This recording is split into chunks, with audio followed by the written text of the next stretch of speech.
One of the hardest things that I've seen students deal with in distortion is having the voice and distortion in these two totally separate controls that you're doing when you're singing up here, but distortion's more in this cry thinned out and almost squeezed area. That's the opposite direction. To the point I've had some students making this motion because they're thinking I'm squeezing the arytenoids and pulling back into cry to keep the singing voice, and they're just doing this going, hey! But more often than not, it's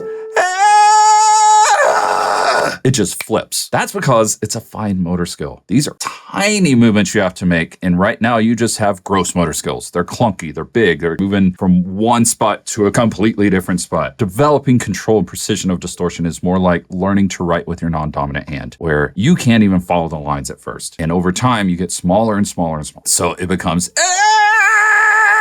or I'm able to get the resonance and then add in the other fine motor skills into it to get just the right amount of compression or decompression and the right amount of squeeze. Everything comes into balance, but that takes time, it takes patience, and it takes a lot of work. Once you learn it, it's actually pretty easy to do, but get control over those different positions, get control over the different pieces of it.